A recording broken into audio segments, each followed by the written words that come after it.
Dr. Emily Sullivan stood at her laboratory window in the Quantum Research Center, watching as another massive Concordat vessel glided silently through the dawn sky. The ship's iridescent hull caught the morning light, creating a display that would have been beautiful if it hadn't filled her with such unease. 3 weeks had passed since first contact, and Earth's governments were already falling over themselves to accept the Alien Alliance's offer of membership. "Dr. Sullivan, you should see this," called out Dr. Marcus Way, her research partner, from his workstation. His voice carried the same tension that had been present in the lab since they'd been granted access to the Concordat's historical database. Emily pulled herself away from the window and made her way through the maze of quantum computers and holographic displays. The lab, once focused on breaking physics' fundamental laws, had transformed into a historical research center almost overnight. The Concordat had been surprisingly open with their records, a fact that had initially impressed her until she started noticing the patterns. "I've mapped out the integration timelines for the last 8 species that joined the Concordat," Marcus said, gesturing to a complex holographic chart. "Look at the progression of their autonomy metrics." Emily leaned forward, her green eyes narrowing, as she studied the data. Each line on the graph started high, but inevitably trended downward in almost identical patterns. "It's too perfect," she muttered. "These curves shouldn't be this similar across different species." She reached out and manipulated the hologram, overlaying economic, political, and cultural independence metrics. The pattern became even more stark. Every civilization that joined the Concordat following first contact showed the same gradual decline in self-governance over a period of roughly 5 years. "Run a statistical analysis on the variance between these curves," she ordered the lab's AI. The results confirmed her fears. The probability of such similar patterns occurring naturally was essentially zero. A gentle chime announced a new visitor to the lab. Emily quickly gestured, and Marcus collapsed the holographic display. Ambassador Richard Torres strode in, his diplomatic corps uniform pristine as always. Behind him followed 2 Concordat representatives, their tall, elegant forms making the human look almost childlike in comparison. "Dr. Sullivan," Torres smiled, but it didn't reach his eyes. "The Concordat Science Division is particularly interested in your quantum computing breakthroughs. They've offered to help accelerate your research as part of our integration package." Emily felt a chill run down her spine at the word integration. She forced a polite smile. "That's very generous, Ambassador. I'll need to review the details."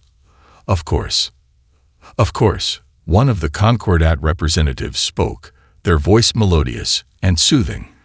"We only wish to help humanity reach its full potential within our community." After they left, Emily waited exactly 10 minutes before accessing her private terminal. She had to get her findings to the World Council before it was too late. Her fingers flew across the holographic interface as she compiled her report, complete with statistical analysis and historical precedents. The message failed to send. She tried again. Failed. "Network error," the system reported, though her connection metrics showed perfect stability. Emily sat back, her mind racing. She pulled up news feeds from the past week, noting how every major media outlet was running nothing but positive stories about the Concordat. Opposition voices had gradually gone quiet, replaced by glowing endorsements from previously skeptical sources. Her phone buzzed.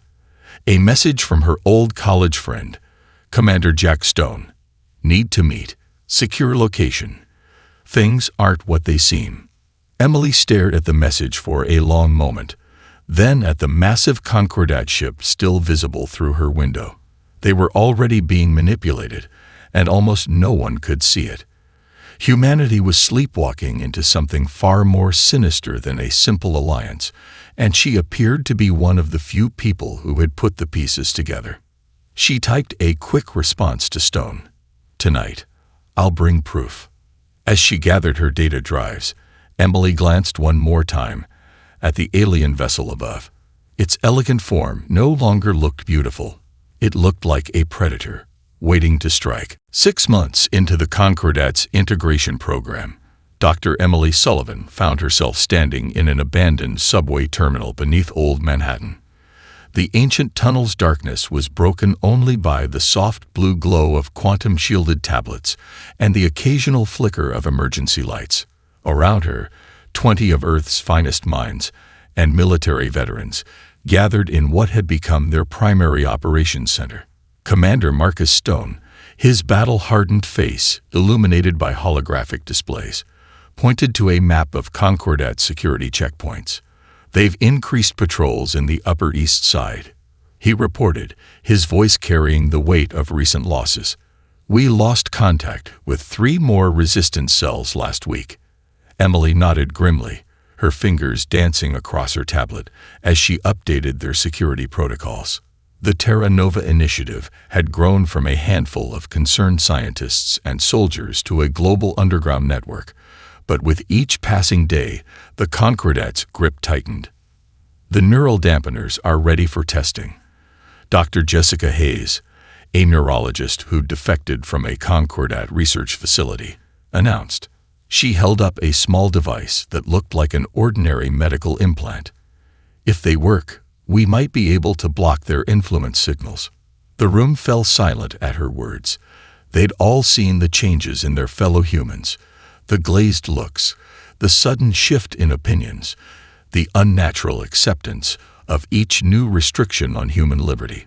The Concordat's control was subtle but undeniable. A sudden alert flashed across their screens. "Incoming transmission from Beijing Cell," Lieutenant Sarah Martinez announced from her communication station. The message was brief, but devastating. "Research center compromised. Hard drives secured. Requesting immediate extraction." Stone's expression hardened. "How many?" "4 scientists, 2 security personnel," Martins replied. "They have critical data on Concordat shield technology." Emily stepped forward. "We can't leave them. That research could be the key to understanding how the Concordat ships are practically invulnerable." "Agreed," Stone nodded, already moving toward the weapons cache. "Sullivan, you're with me. We need your expertise if we're going to access their data. Hayes, have medical ready for our return." Within minutes, they were moving through the underground network of maintenance tunnels and abandoned metro lines that had become the Resistance's highway. Their small team, equipped with prototype stealth tech reverse-engineered from captured Concordat devices, moved like shadows through the darkness. As they approached the surface, Emily's tablet picked up the familiar hum of Concordat scan fields. She'd modified the device to detect their surveillance systems, but the aliens were constantly updating their technology. Each mission was a gamble. "Wait," she whispered, grabbing Stone's arm. Her screen showed an anomaly in the scan pattern. "They've changed the frequency again. Give me 2 minutes." Her fingers flew across the tablet's surface, adjusting their stealth field's harmonics. One wrong calculation, and they'd light up on every Concordat scanner in the area. The pressure of lives, depending on her work, made her heart race, but her hands remained steady. "There," she announced.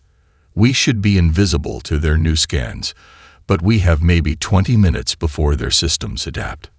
Stone gave her a grim smile. "Then we'd better move fast." They emerged into a city that had changed dramatically in 6 months. Concordat architecture had begun to overshadow human buildings, their crystalline structures growing like beautiful but parasitic formations on Earth's urban landscape. Patrol drones hummed overhead, their sensor arrays sweeping the streets for any sign of dissidence. As they made their way toward the extraction point, Emily caught glimpses of ordinary citizens going about their lives, many already wearing the neural enhancement implants the Concordat had begun distributing. Each person who accepted the alien technology became another set of eyes for their oppressors, another mind lost to their control. One day, she promised herself silently, "We'll free them all." The extraction point was just ahead, and with it, another small chance to strike back against their world's silent invaders. Emily checked her tablet one last time, praying their stealth field would hold just a few minutes longer.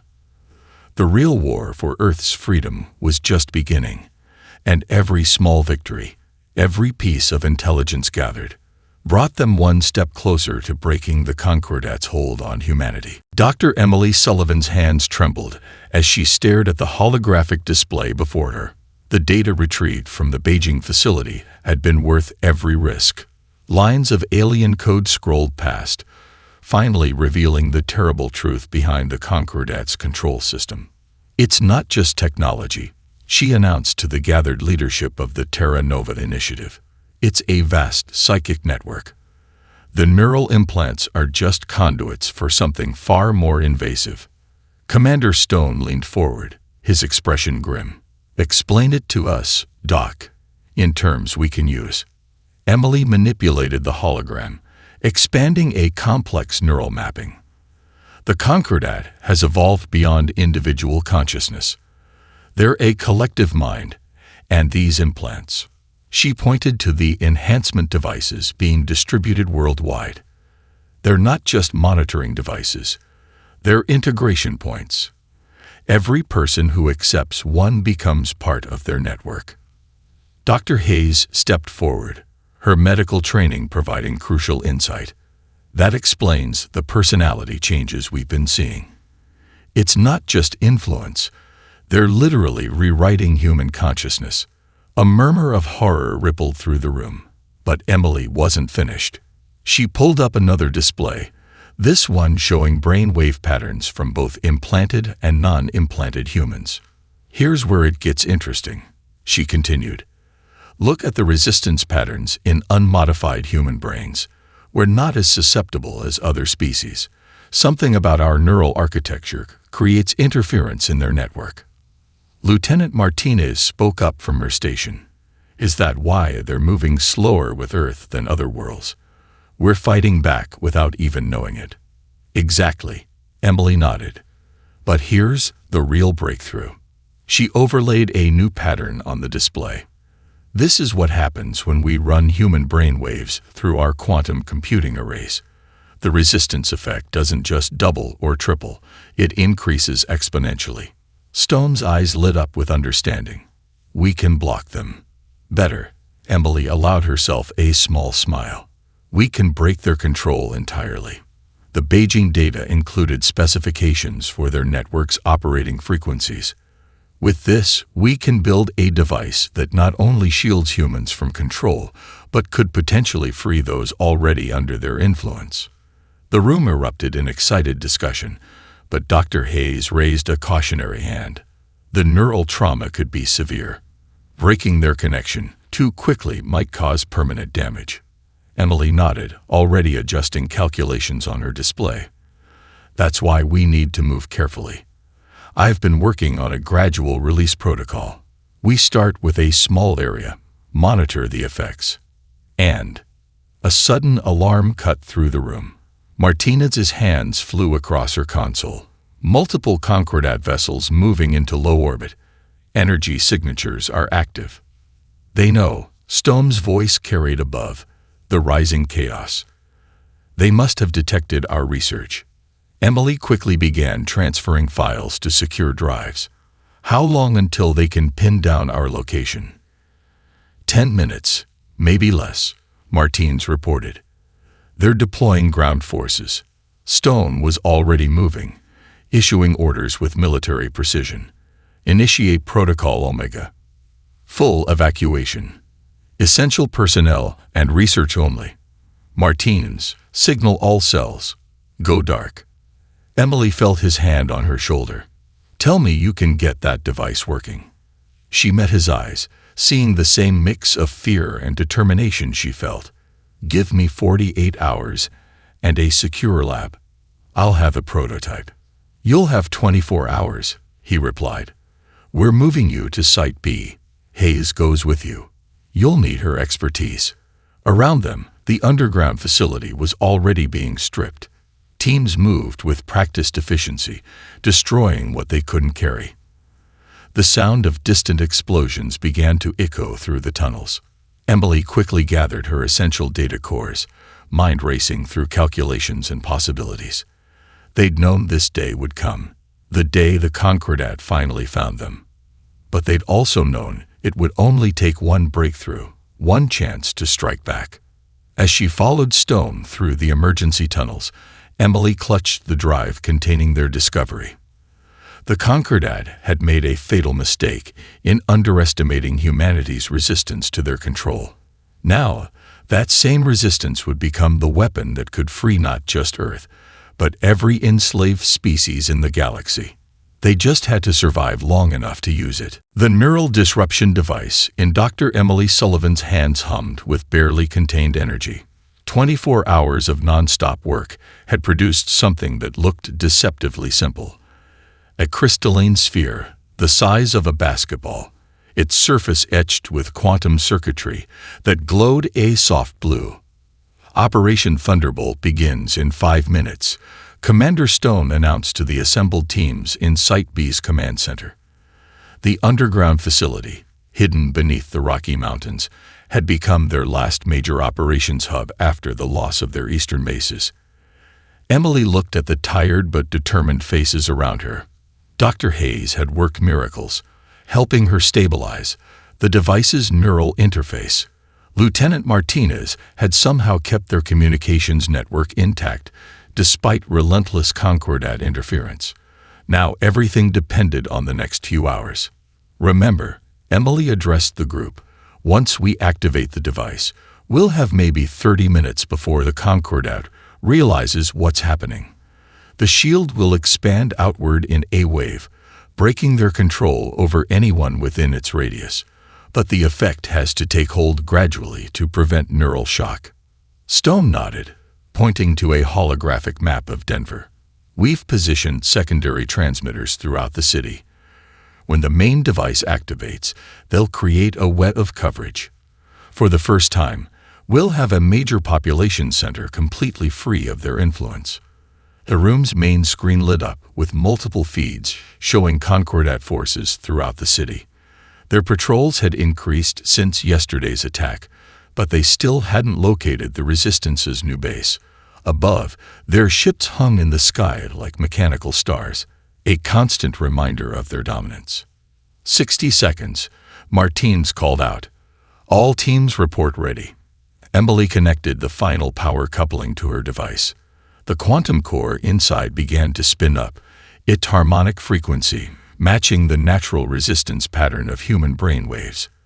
They'd only get one chance at this. 30 seconds. Stone moved to stand beside her. You sure this won't hurt the civilians? The release is gradual, she assured him, though her heart was racing, like waking up from a deep sleep. But once they're awake. 10 seconds.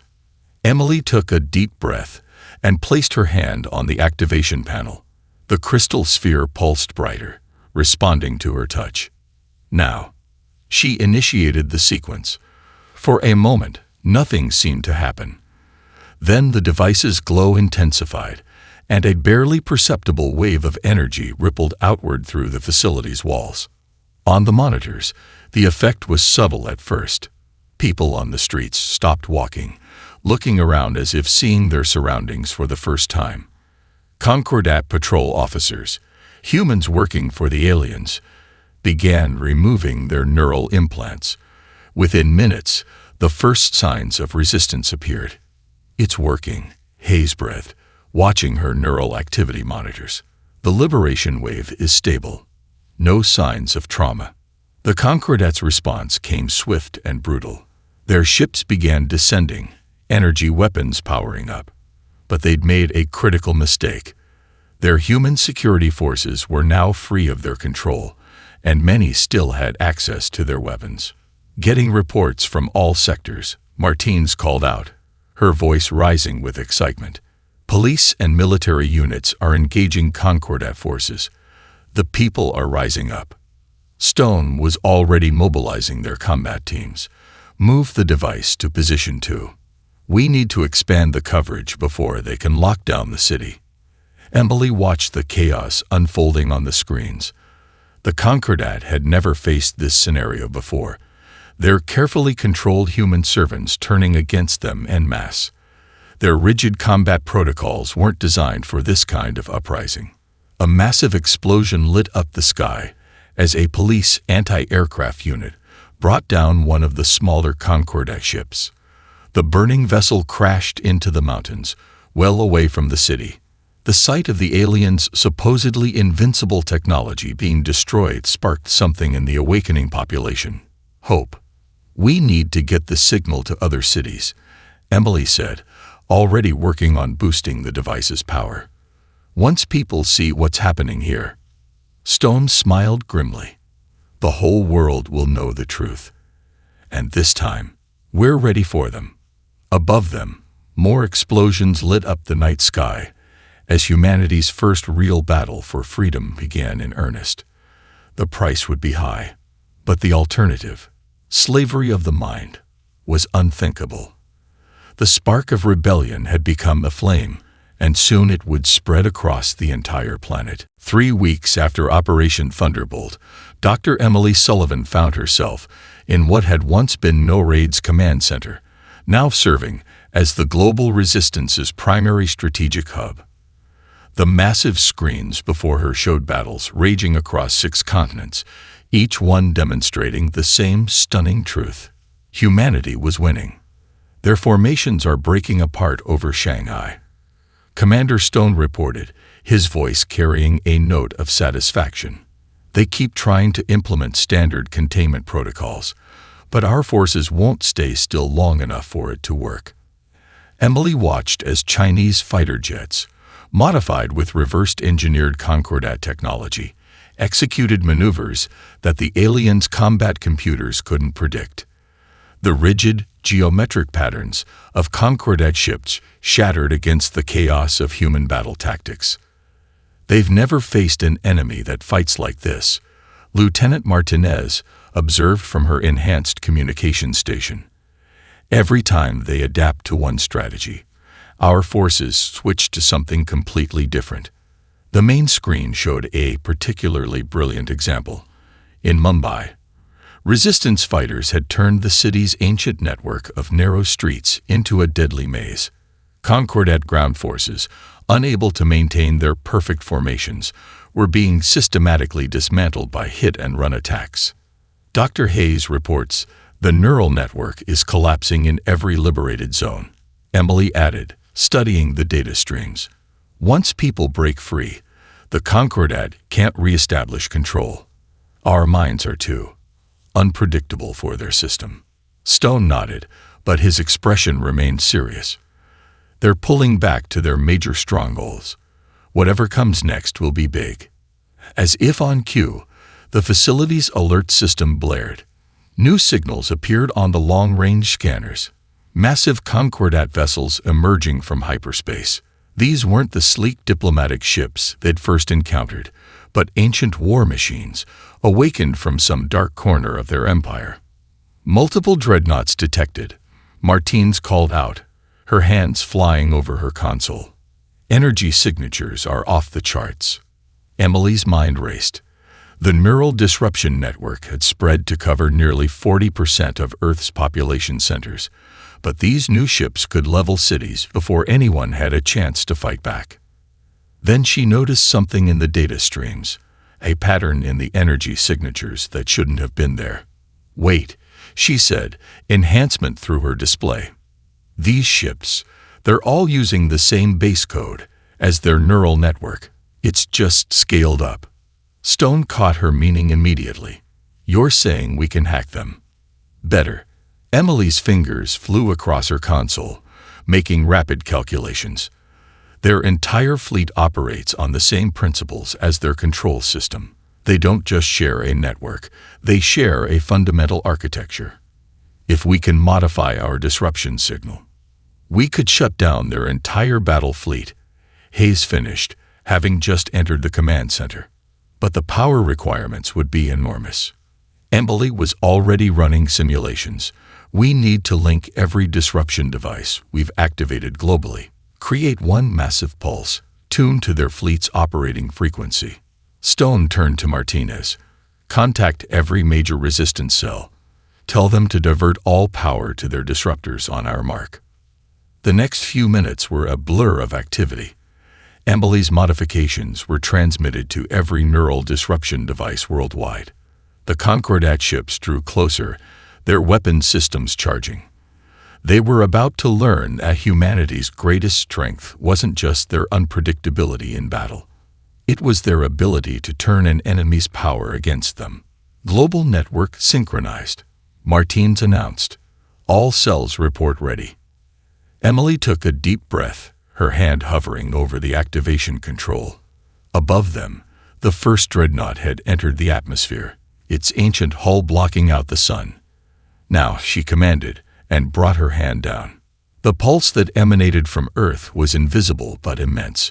For a single moment, every neural disruption device on the planet fired in perfect harmony, creating a wave of energy that rippled up into space. The effect was instantaneous. The massive Concordat ships shuddered, their lights flickering as their core systems, built on the same principles as their neural control network, began to fail. Humanity had just turned the tide of war, not through overwhelming force, but through understanding and adaptability. The very qualities the Concordat had tried to suppress had become the key to their defeat. The alien hologram flickered in the center of the war room, its translucent form revealing a being unlike anything Earth had seen before. The Marathon representative, a crystalline entity that seemed to shift colors with its emotions, had taken an enormous risk making contact with the human resistance. Your success against the Concordat fleet has given us hope. The being's thoughts translated directly into English through the quantum interface Dr. Emily Sullivan had developed. But we must act quickly. They are already beginning purges in our systems. Commander Stone leaned forward, his battle-scared face illuminated by a hologram's glow. How many other species are ready to fight back? 17 systems have active resistance movements. The Marathon's color shifted to a deep purple. But we lack your natural resistance to their control. We need your technology, your methods of fighting. Emily stepped forward, displaying data from their recent victories. Our neural disruption network can be modified for different species' brain patterns, but we'll need detailed biological data to make it work. Lieutenant Martinez's console suddenly lit up with multiple incoming transmissions. Sir, we're getting similar contact requests from other systems. The Cretharians, the Vex Collective, even the synthetic minds of the Helios Array. The room's main display filled with images from across the galaxy. Different species, all united by their desire to break free from Concordat control. Earth's rebellion had become a beacon of hope for every enslaved civilization. We can share our technology, Emily said, already working on transmission protocols. But more importantly, we need to teach them how to think differently. The Concordat's weakness isn't just technical, it's their inability to handle unpredictability. Stone nodded, understanding. We need to show them how to break free from rigid patterns, how to fight asymmetrically. He turned to the Marathon hologram. Are your people ready to unlearn everything the Concordat taught you? The alien's form pulsed with determination, shifting to a brilliant gold. We've lived under their logic for 10,000 years. Show us how to be free. Over the next several hours, the command center transformed into an interstellar revolutionary hub. Emily and her team transmitted modified versions of their neural disruption technology, while Stone's military advisors began teaching guerrilla warfare tactics to species across the galaxy. The Vex Collective has already adapted our shield technology, Martins reported excitedly. They're launching simultaneous strikes across 3 Concordat control centers. Dr. Hayes, monitoring the neural network's galactic spread, called out from her station. The Cretharians have successfully broken free in their capital system. Their biological response to the modified disruptors is even stronger than we predicted. Emily watched as more reports flooded in.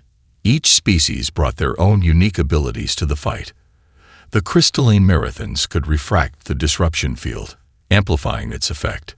The Vex Collective's hive mind actually strengthened once freed from Concordat control, their billions of connected minds working in perfect chaos rather than forced order. "We're getting new tactical data from the Helios Array," Stone announced. Their quantum processors have found 27 critical weaknesses in Concordat defense systems, weaknesses they were programmed never to notice before. The Marathon representative's colors swirled with excitement. The shield network has reached our inner colonies. For the first time in millennia, our young are being born free of their influence. We're beginning to remember who we were before they came. Emily felt a profound sense of purpose as she watched the galactic map fill with points of resistance. Humanity's gift to the galaxy wasn't just technology. It was the very concept of individual thought, of embracing chaos and uncertainty as strengths rather than flaws.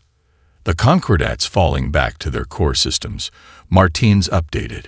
They've never faced a multi-species rebellion before. Their control networks are collapsing faster than they can adapt. Stone's expression was grim but satisfied. They built an empire by making everyone think like them. Now they have to face the galaxy they created. Only this time, everyone's thinking for themselves. The liberation of Earth had been just the beginning. Now, species that had been enslaved for thousands of years were learning to fight back, each in their own unique way. The galaxy was awakening, and the Concordat's perfect order was about to face the beautiful chaos of freedom. Within the captured Concordat Command Center on Mars, Dr. Emily Sullivan stared at the data scrolling across her screen with a mixture of horror and triumph. The facility's central archives had finally been cracked, revealing the true history of their supposed benefactors. They'd never created anything, she announced to the assembled leaders of the Multi-Species Alliance. Commander Stone stood at her side, while holograms of their alien allies flickered around the room. Every piece of their technology, every scientific advancement. It was all stolen from the species they conquered. The Marathon representative's form pulsed with anger, its crystal structure turning a deep crimson. Our legends spoke of a time when we could shape reality itself. They told us those were just stories. Because they took that knowledge from you, Emily continued, bringing up ancient records. The Concordat's entire civilization is built on theft. They haven't advanced in millennia because they don't know how. They only know how to take and control. Lieutenant Martinez's voice cut through the tension. Operation Starbreak is ready. 50 systems are standing by for the signal. Stone nodded grimly. Show them what we found. Let everyone see the truth. With a few commands, Emily began broadcasting the archive's contents across the Liberation Network. The response was immediate and overwhelming. Species after species discovered their lost heritage, their stolen achievements, their erased history. Energy spikes detected in the Concordat core systems, Martins reported. They're trying to lock down their network, but they're using our ancestors' technology to do it. The Vex Collective's representative finished. Technology we now remember how to counter. The main display showed the Concordat's empire literally coming apart at the seams. Their perfect order, maintained through stolen power and forced compliance, couldn't handle the chaos of billions of minds suddenly remembering who they really were. Multiple breaches in their defense grid, Hayes called out. The Cretharians have reclaimed their quantum gates. The Helios Array is rewriting the core programming of every AI in Concordat space. Emily watched as centuries of careful control crumbled. The Concordat had made a fatal mistake. They'd believed their own lies. They'd convinced themselves that their stolen power was truly theirs, that their parasitic empire was actually superior to the civilizations they'd drained of knowledge and culture. Their ships are losing cohesion, Stone observed as the tactical display updated. Without stolen technology, they can barely keep their fleet airborne. The Marathon's colors shifted to a deep blue of satisfaction. We've reclaimed the crystal forges. Our young are already beginning to show signs of the old powers. Reports flooded in from across the galaxy. Each liberated species was rediscovering their true heritage, their hidden strengths. The Vex Collective's hive mind expanded beyond anything the Concordat had allowed. The synthetic minds of the Helios Array began creating new forms of intelligence that had been forbidden for millennia. They're falling back to their homeworld, Martins announced. All other systems are either liberated or in open rebellion. Emily pulled up the final phase of Operation Starbreak. They'll try to rebuild, to start over somewhere else and begin taking again. We need to end this, permanently. Stone's expression was resolute. All forces are in position. Every species they ever stole from, every world they ever conquered, all united for the first time in history. The combined fleet of the liberation forces gathered around the Concordat homeworld was unlike anything the galaxy had ever seen. Each ship represented a different species' reclaimed heritage, their unique approach to science and war now turned against their former masters. The Concordat calls us chaotic, unpredictable, dangerous, Emily said to the assembled allies. They're right. Free will is chaos. Innovation is unpredictable. Truth is dangerous. To empires built on lies. As the final battle began, the Concordat faced not just defeat, but irrelevance. Their perfect order, their stolen power, their carefully maintained web of control. All of it meant nothing against the combined might of species who had rediscovered their true strength. The age of the Concordat was ending, and a new galaxy was about to be born. 1 year after the fall of the Concordat, Dr. Emily Sullivan stood at the observation deck of the new Galactic Council station, watching ships from 100 different species pass through the quantum gates around Earth. Each vessel represented a civilization reborn, a culture rediscovered, a people who had found their way back to their true heritage. The Marathon Crystal Gardens have bloomed for the first time in 10,000 years, Commander Stone said, joining her at the window. Though he still wore his military uniform, the hard edge of war had softened in his eyes. Their scientists say the crystals remember the old songs. Emily smiled, remembering the recent celebrations on the Marathon homeworld. And the Vex Collective has already developed 3 new forms of faster-than-light travel. Once they broke free from the Concordat's restrictions, their innovation has been unstoppable. The main chamber below them was filling with representatives for the day's council session. The circular design of the chamber had been Lieutenant Martinez's idea. No head table, no hierarchy, just equal voices in a true democracy of species. Dr. Hayes reports that the last of the neural damage from Concordat control has been healed in most species, Stone added. The young ones born free are already showing abilities their parents had lost. The station's quantum display activated, showing updates from across the galaxy. The Helios Array's synthetic minds had created a new form of virtual space where organic and digital consciousness could meet as equals. The Cretharians had rediscovered their ancient art of stellar engineering, beginning the healing of stars damaged by Concordat mining. You know what impresses me most, Emily said, watching a group of young aliens from different species playing together in the station's park level. How quickly everyone learned to think for themselves again.